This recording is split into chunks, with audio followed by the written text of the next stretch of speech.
परिचय। छात्रों, इस अध्याय के पहले भाग में हमने समावयवता और रासायनिक अभिक्रियाओं की क्रियाविधि की मूलभूत संकल्पनाओं के बारे में पढ़ा था। आज हम कार्बनिक यौगिकों के शोधन की विधियों के बारे में पढ़ेंगे। शोधन की कुछ विधियां ऊर्ध्वपातन, वर्णलेखन, आसवन आदि हैं। सर, ये ऊर्ध्वपातन क्या है? कुछ ठोस पदार्थ गर्म करने पर बिना द्रव अवस्था में परिवर्तित हुए सीधे ही गैसीय अवस्था में परिवर्तित हो जाते हैं। चलो, अब कोई मुझे बताएगा कि ये वर्णलेखन क्या है? सर, वर्णलेखन किसी कार्बनिक मिश्रण में से अशुद्धियों को अलग करने और उसके विश्लेषण की एक विधि है। बहुत अच्छे आर्यन। अब हम शोधन की विधियों का अध्ययन विस्तार से करेंगे। इस अध्याय में आप कार्बनिक यौगिकों के शोधन और उनके मात्रात्मक और गुणात्मक विश्लेषण का अध्ययन करेंगे। उद्देश्य। इस पाठ के अंत में आप निम्न करने में सक्षम हो जाएंगे: कार्बनिक यौगिकों के शोधन की विधियों का वर्णन करना, कार्बनिक यौगिकों के गुणात्मक विश्लेषण को समझना, मात्रात्मक विश्लेषण का वर्णन करना। कार्बनिक यौगिकों के शोधन की विधियां। कार्बनिक यौगिकों के शोधन की विभिन्न विधियां निम्नलिखित हैं: ऊर्ध्वपातन यानी सब्लिमेशन, क्रिस्टलन यानी क्रिस्टलाइजेशन, आसवन यानी डिस्टिलेशन, विभेदी निष्कर्षण यानी डिफरेंशियल एक्सट्रैक्शन और वर्णलेखन यानी क्रोमैटोग्राफी। अब हम एक एक कर सभी के बारे में विस्तार से जानेंगे। ऊर्ध्वपातन। कुछ ठोस पदार्थ गर्म करने पर बिना द्रव अवस्था में परिवर्तित हुए सीधे ही गैसीय अवस्था में परिवर्तित हो जाते हैं। इसे ऊर्ध्वपातन कहते हैं। इसका उपयोग ऊर्ध्वपातनीय कार्बनिक यौगिकों को दूसरे अशुद्ध यौगिकों जो ऊर्ध्वपातनीय नहीं हैं, उनसे पृथक करने के लिए किया जाता है। अशुद्ध कार्बनिक यौगिकों को छिद्रित एस्बेस्टास की चादर से ढकी हुई एक प्याली में रखकर गर्म किया जाता है, जिसके ऊपर एक उल्टी फनल यानी कीप रखी जाती है। कीप के स्तंभ में कपास भरा जाता है। गर्म करने पर ठोस यौगिक का वो हिस्सा जो ऊर्ध्वपातित हो जाता है, एस्बेस्टस की चादर के छिद्र से गुजरकर कीप की ठंडी दीवार में संघनित हो जाता है। अशुद्धियां जो ऊर्ध्वपातित नहीं होती हैं, प्याली में ही रह जाती हैं। क्रिस्टलन। ठोस कार्बनिक यौगिकों के शोधन का यह सबसे सामान्य तरीका है। ये विधि जिस उपयुक्त विलायक में ये कार्बनिक यौगिक मिलाए जाते हैं, उसमें इनकी विलेयताओं में निहित अंतर पर आधारित होती है। अशुद्ध पदार्थ पाउडर के रूप में होते हैं। इन्हें किसी विलायक के साथ एक फ्लास्क में गर्म किया जाता है। विलायक की मात्रा केवल गर्म करने पर पदार्थ के घुलने के लिए पर्याप्त होनी चाहिए। अब ये गर्म संतृप्त विलयन गर्म पानी की कीप से छान लिया जाता है। बाहरी कीप में परिचालित किए जाने वाला गर्म पानी विलयन को गर्म रखता है और कीप ही के अंदर क्रिस्टलीकरण नहीं हो पाता। यह गर्म निस्यंद बीकर में ठंडा किया जाता है। बड़े बड़े क्रिस्टल्स प्राप्त होते हैं और इन क्रिस्टलों को निस्यंद में से निस्यंदन के माध्यम से पृथक कर लिया जाता है। आसवन। आसवन द्रवों के शोधन की एक विधि है, जिसके द्वारा द्रव मिश्रण में से उनके विभिन्न घटकों से अलग अलग किया जाता है। एक फ्लास्क में द्रव मिश्रण को गर्म करने पर द्रव में उपस्थित कम क्वथनांक वाले घटकों का वाष्पीकरण शुरू हो जाता है। वाष्प को संघनित्र की सहायता से संघनित करके प्राप्त द्रव को ग्राही में एकत्र कर लिया जाता है। द्रव मिश्रण के वे घटक जिनका क्वथनांक उच्च होता है, बाद में वाष्पित होते हैं और इन द्रवों को अलग एकत्रित किया जा सकता है।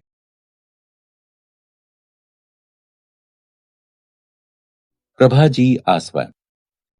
जब दो द्रवों के क्वथनांक एक दूसरे के काफी करीब होते हैं, तब साधारण आसवन काम नहीं करता है। इस दशा में एक प्रभाजी कॉलम का उपयोग किया जाता है, जो एक लंबी नली के रूप में होता है और इसमें ऊपर जाती हुई वाष्प और नीचे आते हुए द्रव के मार्ग में अवरोध प्रदान किया जाता है। ए और बी द्रवों के मिश्रण को एक फ्लास्क में लिया जाता है, जिनके क्वथनांक क्रमशः 370 केल्विन और 380 केल्विन हैं। फ्लास्क को गर्म करने पर ए की ज्यादा वाष्प प्राप्त होती है और बी की वाष्प कम प्राप्त होती है। प्रभागी कॉलम में जैसे जैसे वाष्प ऊपर उठती जाती है, आंशिक रूप से संघनित द्रव नीचे गिरता है। बी की वाष्प ए की वाष्प की तुलना में जल्दी संघनित होती है और जो वाष्प ऊपर जाती है उसमें ए की मात्रा ज्यादा होती है।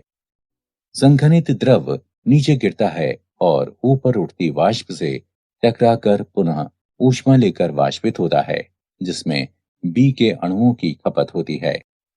प्रभागी कॉलम में यह क्रमिक प्रक्रिया चलती रहती है, जिसके परिणाम स्वरूप कॉलम के शीर्ष पर बचने वाली वाष्प मुख्यतः ए की होती है, जबकि फ्लास्क में बचने वाला द्रव बी का होता है। निम्न दाब पर आसवन। ये विधि उन द्रवों के लिए प्रयुक्त होती है जो अपने क्वथनांक के निकट अपघटित हो जाते हैं। फ्लास्क की मुख्य गर्दन में एक लंबी केशिका नली यानी कैपिलरी लगा दी जाती है और बगल की दूसरी गर्दन में थर्मामीटर लगा दिया जाता है। बगल की ट्यूब संघनित्र से जोड़ दी जाती है, जो दूसरे छोर पर ग्राही से जुड़ी होती है। ग्राही एक पंप से जुड़ी होती है, जो दबाव को कम करता है। कम दबाव के साथ द्रव कम तापमान पर उबलने लगता है, जिससे तापमान अपघटन ताप तक नहीं पहुंच पाता है। उदाहरण, ग्लिसरॉल अपने क्वथनांक 563 केल्विन पर अपघटन के साथ उबलता है, पर यदि दबाव 12 मिलीमीटर तक कम कर दिया जाए तो ये 453 केल्विन पर बिना अपघटन के उबलने लगता है। भाप आसवन। इस विधि का प्रयोग उन पदार्थों के शोधन के लिए किया जाता है जो भाप में वाष्पशील और पानी में अमिश्रणीय होते हैं। यह विधि इस तथ्य पर आधारित है कि कोई द्रव उस तापमान पर उबलना शुरू करता है जब उसका वाष्प दाब वायुमंडलीय दाब के बराबर हो जाता है और दो अमिश्रणीय द्रवों का वाष्प दाब स्वतंत्र द्रवों के वाष्प दाब के योग के बराबर होता है।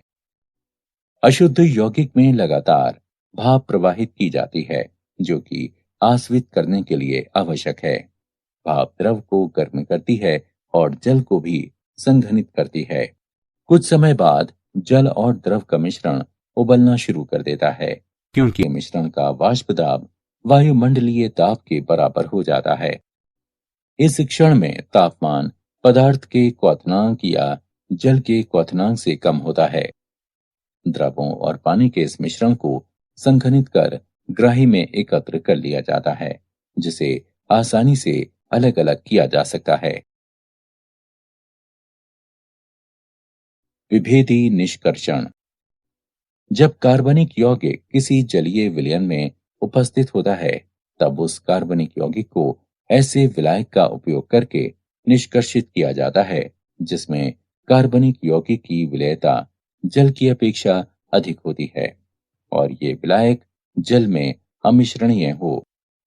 यदि कार्बनिक यौगिक की उस विलयन में घुलनशीलता कम होती है, तो यौगिक की सूक्ष्म मात्रा का निष्कर्षण करने के लिए विलायक की बड़ी मात्रा की आवश्यकता होती है। ये विधि सतत निष्कर्षण कहलाती है। वर्णलेखन। वर्णलेखन शोधन की एक ऐसी विधि है जिसे किसी मिश्रण के अवयवों को पृथक करने, कार्बनिक पदार्थों की पहचान करने और उनकी शुद्धता की जांच करने के लिए उपयोग में लाया जाता है। वर्णलेखन का वर्गीकरण।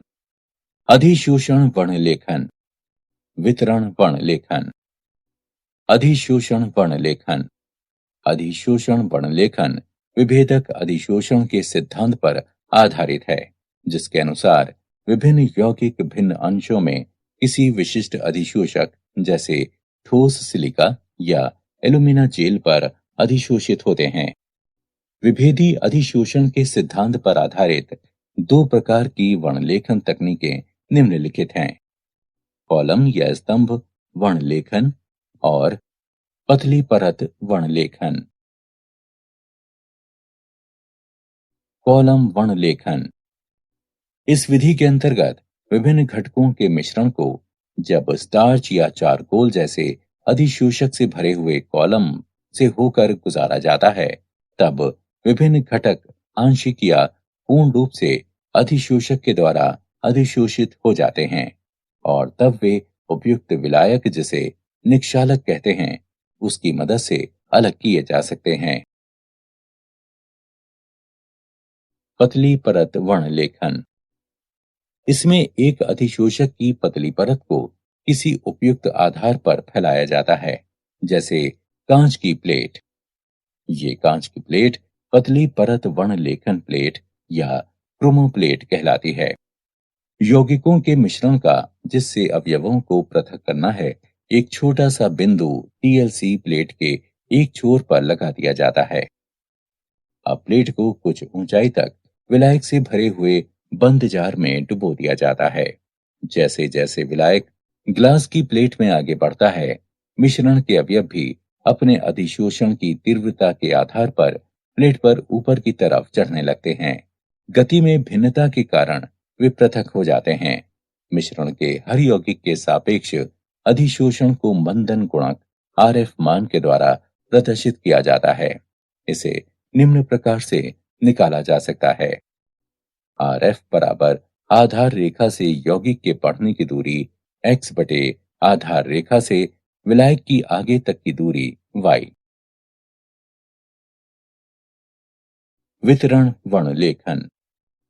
वितरण वर्णलेखन एक तरह से कागज वर्णलेखन है, जिसमें विशिष्ट प्रकार का कागज, जिसे क्रोमेटोग्राफी कागज कहा जाता है, उपयोग में लाया जाता है। इस कागज के छिद्रों में जल अणु बंध जाते हैं, जो स्थिर प्रावस्था का कार्य करते हैं। क्रोमेटोग्राफी कागज के आधार पर मिश्रण का बिंदु लगाकर जार में लटका दिया जाता है। जार में कुछ ऊंचाई तक उपयुक्त विलायक या विलायकों का मिश्रण भरा होता है, जो गतिशील प्रावस्था का कार्य करता है। विलायक पेपर की पट्टी पर ऊपर की ओर बढ़ता है और बिंदु के ऊपर प्रवाहित होता है। विभिन्न यौगिकों का दो प्रावस्थाओं में वितरण भिन्न भिन्न होने के कारण ये अलग अलग दूरी तक जाते हैं और पृथक हो जाते हैं। इस प्रकार विकसित पट्टी क्रोमेटोग्राम कहलाती है। रंगहीन यौगिकों को पराबैंगनी किरणों के नीचे रखकर या उपयुक्त अभिकर्मक के विलयन को छिड़ककर देखा जा सकता है। कार्बनिक यौगिकों का गुणात्मक विश्लेषण। कार्बन और हाइड्रोजन की पहचान। कार्बनिक यौगिकों को कॉपर 2 ऑक्साइड के साथ तेज गर्म किया जाता है। उत्पन्न हुई गैसों को परख नली के अंदर निर्जल कॉपर सल्फेट में से गुजारा जाता है और फिर चूने के पानी में प्रवाहित कर दिया जाता है। यदि कार्बन उपस्थित होता है तो ये कार्बन डाइऑक्साइड बनाता है, जो चूने के पानी को दूधिया कर देता है। अभिक्रियाएं निम्नलिखित हैं: कार्बनिक यौगिकों में उपस्थित कार्बन कॉपर 2 ऑक्साइड के साथ अभिक्रिया करके कॉपर और कार्बन डाइऑक्साइड बनाता है। उत्पन्न हुई कार्बन डाइऑक्साइड कैल्शियम हाइड्रोक्साइड से अभिक्रिया करती है, जिससे वो दूधिया हो जाती है, जो उस कार्बनिक यौगिक में कार्बन की उपस्थिति को सूचित करता है। यदि कार्बनिक यौगिक में हाइड्रोजन उपस्थित है तो ये पानी की वाष्प बनाता है, जो निर्जल कॉपर सल्फेट से गुजरकर CuSO4 5H2O बनाती है, जिससे उसका रंग नीला हो जाता है। अभिक्रियाएं निम्नलिखित हैं। कार्बनिक यौगिक की हाइड्रोजन कॉपर दो ऑक्साइड से अभिक्रिया करके कॉपर और पानी बनाती है। उत्पन्न पानी निर्जल कॉपर सल्फेट से क्रिया करके CuSO4 5H2O बनाता है, जिससे उसका रंग नीला हो जाता है। अन्य तत्वों की पहचान। कार्बनिक यौगिकों में उपस्थित नाइट्रोजन, सल्फर, हैलोजन और फास्फोरस जैसे अन्य तत्वों को लैसे परीक्षण के द्वारा पहचाना जा सकता है। कार्बनिक यौगिकों में उपस्थित तत्वों को सोडियम धातु के साथ संगलित करने पर ये तत्व संयोजी रूप से आयनिक रूप में परिवर्तित हो जाते हैं। अभिक्रियाएं निम्नलिखित हैं। जब सोडियम कार्बनिक यौगिकों में उपस्थित विभिन्न तत्वों के साथ क्रिया करता है, तब ये सोडियम संलग्न निष्कर्ष बनाता है। नाइट्रोजन के लिए परीक्षण। सोडियम संलग्न निष्कर्ष को फेरस सल्फेट के साथ मिलाने पर, जो कि सोडियम साइनाइड है, सोडियम पेरोसाइनाइड बनाता है। इस अभिक्रिया के दौरान फेरिक आयन बनता है, जो फेरोसाइनाइड से क्रिया करके फेरी फेरोसाइनाइड बनाता है, जिसका रंग नीला होता है। सल्फर के लिए परीक्षण। यदि कार्बनिक यौगिक में सल्फर उपस्थित है, तो इसे सोडियम संलग्न निष्कर्षण, जो कि सोडियम सल्फाइड है, उसको सोडियम नाइट्रोक्लोराइड के साथ अभिकृत करने पर सल्फर की उपस्थिति के कारण जो बैंगनी रंग आता है, उसके द्वारा उसे पहचाना जा सकता है। हैलोजनों के लिए परीक्षण। सोडियम संलग्न निष्कर्षण के एक भाग को NaX नाइट्रिक अम्ल के द्वारा अम्लीकृत करके उसमें सिल्वर नाइट्रेट मिलाया जाता है। यदि सफेद अपक्षेप बनता है, जो कि अमोनियम हाइड्रोक्साइड में विलयित हो जाता है, तब ये क्लोरीन की उपस्थिति को दर्शाता है। यदि पीला अवक्षेप बनाता है, जो कि अमोनियम हाइड्रोक्साइड में अल्प विलय है, तब ये ब्रोमीन की उपस्थिति को दर्शाता है। और यदि ये पीला अवक्षेप अमोनियम हाइड्रोक्साइड में अविलय है, तब ये आयोडीन की उपस्थिति को दर्शाता है। यदि नाइट्रोजन या सल्फर की संभावना होती है, तो परीक्षण के पूर्व सोडियम संलग्न निष्कर्षण को 2 मिनट तक उबाला जाता है, जिससे HCN और H2S के साइनाइड और सल्फाइड विघटित हो जाएं, जो परीक्षण में बाधा उत्पन्न करते हैं। फास्फोरस के लिए परीक्षण। किसी कार्बनिक यौगिक में फास्फोरस की उपस्थिति का पता लगाने के लिए उस कार्बनिक यौगिक को सोडियम पेरोक्साइड के साथ गर्म किया जाता है। बने हुए विलयन को सांद्र नाइट्रिक अम्ल के साथ उबालकर अमोनियम मॉलिब्डेट मिलाया जाता है। पीले रंग का अवक्षेप फास्फोरस की उपस्थिति को प्रदर्शित करता है। मात्रात्मक विश्लेषण। कार्बन और हाइड्रोजन।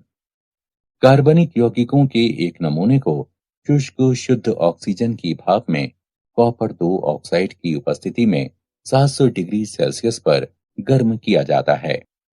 हाइड्रोजन ऑक्सीकृत होकर पानी बनाती है और कार्बन से कार्बन डाइऑक्साइड बनता है। उत्पन्न जल की मात्रा ज्ञात करने के लिए मिश्रण को निर्जल कैल्शियम क्लोराइड युक्त नली में से प्रवाहित किया जाता है और कार्बन डाइऑक्साइड की मात्रा का निर्धारण करने के लिए इस मिश्रण को पोटेशियम हाइड्रोक्साइड के विलयन में से प्रवाहित किया जाता है। कार्बनिक यौगिक के नमूने में उपस्थित हाइड्रोजन का द्रव्यमान 1/9 कैल्शियम क्लोराइड के द्रव्यमान में वृद्धि और कार्बन का द्रव्यमान 3/11 पोटेशियम हाइड्रोक्साइड के द्रव्यमान में वृद्धि। नाइट्रोजन।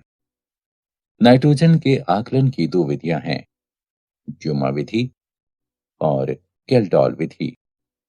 ड्यूमा विधि नाइट्रोजन युक्त कार्बनिक यौगिक के ज्ञात द्रव्यमान को कार्बन डाइऑक्साइड के वातावरण में कॉपर ऑक्साइड के साथ गर्म किया जाता है। इस स्थिति में कार्बन और हाइड्रोजन ऑक्सीकृत होकर कार्बन डाइऑक्साइड और जल में परिवर्तित होते हैं और नाइट्रोजन मुक्त होती है। यदि अल्प मात्रा में नाइट्रोजन ऑक्साइड बनती है तो उन्हें गर्म कॉपर के तार पर प्रवाहित करके वापस अपचयित कर लिया जाता है। उत्पन्न गैसों के मिश्रण को भट्टी के द्वारा पोटेशियम हाइड्रोक्साइड विलयन में प्रवाहित किया जाता है। पोटेशियम हाइड्रोक्साइड कार्बन डाइऑक्साइड को अवशोषित कर देता है और नाइट्रोजन को नली के ऊपरी भाग से एकत्रित कर लिया जाता है। कार्बनिक यौगिक में नाइट्रोजन का प्रतिशत, जिसका द्रव्यमान m ग्राम है, 28 गुणे V गुणे 100 बटे 22,400 गुणे m, जहां V एसटीपी पर नाइट्रोजन का आयतन है। कैल्डोल विधि। कैल्डोल विधि में नाइट्रोजन का निर्धारण अमोनिया गैस के द्वारा किया जाता है। कार्बनिक यौगिक को सल्फ्यूरिक अम्ल के साथ गर्म किया जाता है। कार्बनिक यौगिक में उपस्थित नाइट्रोजन अमोनियम सल्फेट में परिवर्तित हो जाती है। अमोनियम सल्फेट को सोडियम हाइड्रोक्साइड के आधिक्य के साथ गर्म करने पर अमोनिया मुक्त होती है। इस उत्पन्न हुई अमोनिया को मानक सल्फ्यूरिक अम्ल के ज्ञात विलयन में अवशोषित कर लिया जाता है। उत्पादित अमोनिया का अनुमान प्रतिक्रिया में इस्तेमाल हुई सल्फ्यूरिक अम्ल की मात्रा से लगाया जा सकता है। अमोनिया के अवशोषण के पश्चात अपशिष्ट सल्फ्यूरिक अम्ल को 4 के मानक विलयन द्वारा अनुमापित कर लिया जाता है। अम्ल की आरंभिक मात्रा और अभिक्रिया के बाद शेष मात्रा के अंतर से अमोनिया के साथ अभिकृत अम्ल की मात्रा ज्ञात होती है। नाइट्रोजन का प्रतिशत 1.4 गुणे m गुणे 2, V और V1/2 का अंतर बटे कार्बनिक यौगिक का द्रव्यमान। यहाँ V बराबर H2SO4 का आयतन मिलीलीटर में, V1 बराबर NaOH का आयतन मिलीलीटर में, m बराबर H2SO4 की मोलारता। हैलोजन। कैरियस विधि। कार्बनिक यौगिक की निश्चित मात्रा को कांच की एक नली में सधूम नाइट्रिक अम्ल के साथ सिल्वर नाइट्रेट की उपस्थिति में भट्टी में गर्म किया जाता है। इसे कैरियस विधि कहते हैं। बने हुए सिल्वर हैलाइड को अलग करके धोकर सुखाकर तौल लिया जाता है। हैलोजन का प्रतिशत x का परमाणविक द्रव्यमान गुणा m1 गुणा 100 बटे Ag(x) का आणविक द्रव्यमान गुणा m। यहाँ m1 Ag(x) का आणविक द्रव्यमान और m कार्बनिक यौगिक का द्रव्यमान है। सल्फर। कार्बनिक यौगिक की ज्ञात मात्रा को एक नली में सधूम नाइट्रिक अम्ल के साथ गर्म किया जाता है।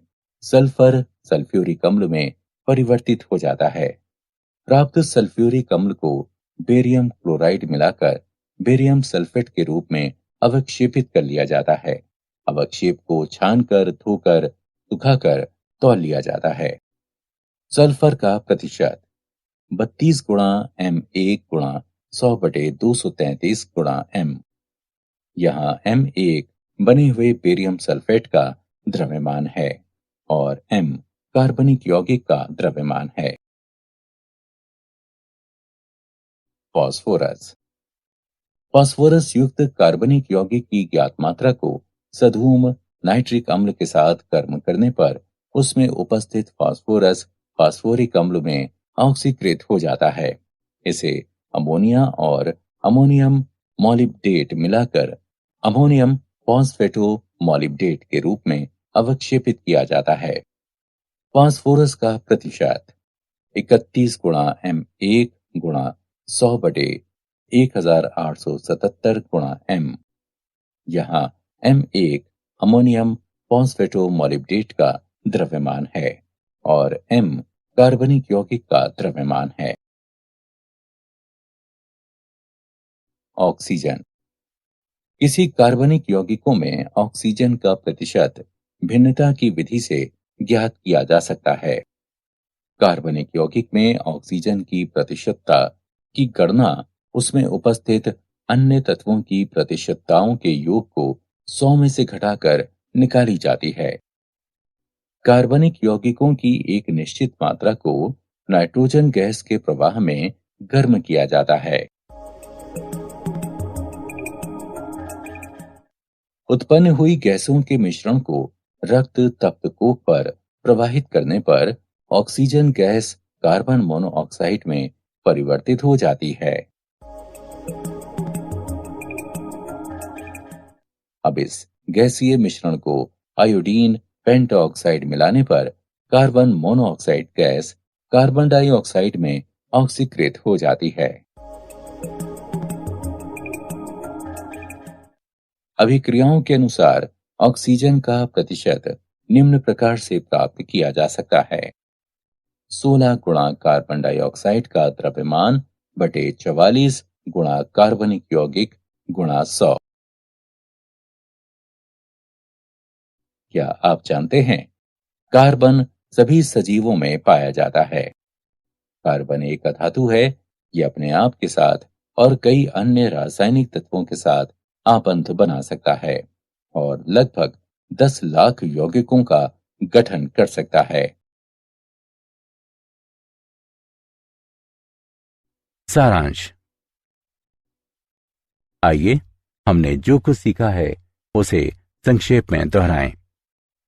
ऊर्ध्वपातन, क्रिस्टलीकरण, आसवन, विभेदी निष्कर्षण और वर्णलेखन कार्बन यौगिकों के शोधन की विधियां हैं। कार्बनिक यौगिक को कॉपर 2 ऑक्साइड के साथ तेज गर्म करके उसमें कार्बन और हाइड्रोजन की उपस्थिति का पता लगाया जा सकता है। नाइट्रोजन, सल्फर और हैलोजन को सोडियम संगलन निष्कर्ष के द्वारा पहचाना जा सकता है। कार्बनिक यौगिक के नमूने में उपस्थित हाइड्रोजन का द्रव्यमान 1/9 कैल्शियम क्लोराइड के द्रव्यमान में वृद्धि और कार्बन का द्रव्यमान 3/11 पोटेशियम हाइड्रोक्साइड के द्रव्यमान में वृद्धि। कार्बनिक यौगिक में नाइट्रोजन का प्रतिशत, जिसका द्रव्यमान m ग्राम है, निम्न है। इसमें V STP पर नाइट्रोजन का आयतन है। किसी कार्बनिक यौगिक में हैलोजन का प्रतिशत X का परमाणविक द्रव्यमान गुणा M1 गुणा 100 बटे AgX का आणविक द्रव्यमान गुणा M है, जहां M 1 AgX का द्रव्यमान और M कार्बनिक यौगिक का द्रव्यमान है। किसी कार्बनिक यौगिक में सल्फर का प्रतिशत 32 गुणा M1 गुणा 100 बटे 233 गुणा M है। यहाँ M1 बने हुए बेरियम सल्फेट का द्रव्यमान है और M कार्बनिक यौगिक का द्रव्यमान।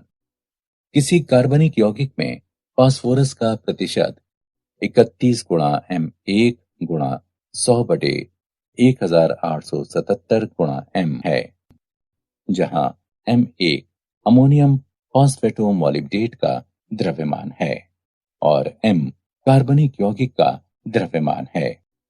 किसी कार्बनिक यौगिक में ऑक्सीजन का प्रतिशत निम्न प्रकार से प्राप्त किया जा सकता है: 16 गुणा कार्बन डाइऑक्साइड का द्रव्यमान बटे 44 गुणा कार्बनिक यौगिक गुणा 100।